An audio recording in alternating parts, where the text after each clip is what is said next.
Hi friends, welcome to துளிர் அரபன்லா channel. அனைவரும் நலமுடனும் வளமுடனும் வாழ எல்லாம் வல்ல ஆண்டவரை நான் பிரார்த்தித்துக் கொள்கிறேன். இன்றைக்கி இட்லி, தோசை, பூரி, சப்பாத்தி எல்லாத்துக்குமே பொருத்தமாக இருக்கிற மாதிரி ஒரே ஒரு கிரேவி மட்டும் பண்ணால் போதும். எல்லாத்துக்குமே சாப்பிடலாம்.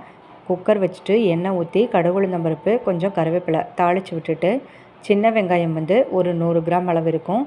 அதை 1 2 வெட்டிக்கலாம். வெட்டிட்டு லேசாக வதங்கவும் இஞ்சி பூண்டு பேஸ்ட்டு 1 ஸ்பூன் போட்டுக்கலாம். இதையும் நல்லா வதக்கிட்டு, நம்ம புளிப்பு வந்து ஒரு 3 தக்காளி, பெருசாக இருந்துச்சுன்னா 2 மட்டும் போட்டால் போதும்.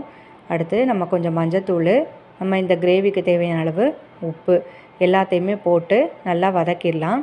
ஏன்னா இந்த தக்காளி வந்து கொஞ்சம் நல்லா மசிகிறதுக்காக உப்பு சேர்த்து விட்டுறலாம்.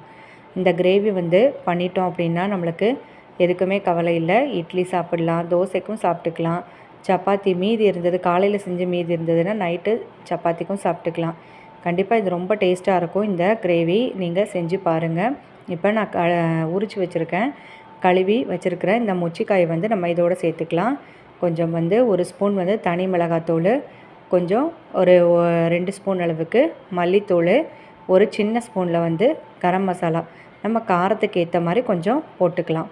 இந்த மாதிரி செய்யும்போது குழந்தைங்க வந்து விரும்பி சாப்பிடுவாங்க. எல்லாருக்குமே வீட்டில் ரொம்ப பிடிக்கும்.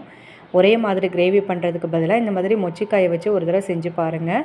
ரொம்ப நல்லாயிருக்கும். இது காய் இருக்குது இல்லையா, மொச்சிக்காய், அந்த உரிச்சு வரும் இல்லையா, அந்த பச்சை மொச்சை அவரைன்னு சொல்லுவாங்க. அடுத்து ஒரு மிக்ஸி ஜாரில் 1 ஸ்பூன் சோம்பு, 1 ஸ்பூன் சீரகம், நம்ம ஒரு 10 சின்ன வெங்காயம், நம்ம கிரேவி வந்து நல்லா திக்னஸாக இருக்கும் அதுக்காக. அடுத்து ஒரு 4 தேங்காய் சில் வந்து துருவி வச்சுருக்கேன், அதையும் சேர்த்து விழுதாட்டம் அரைச்சிக்கலாம்.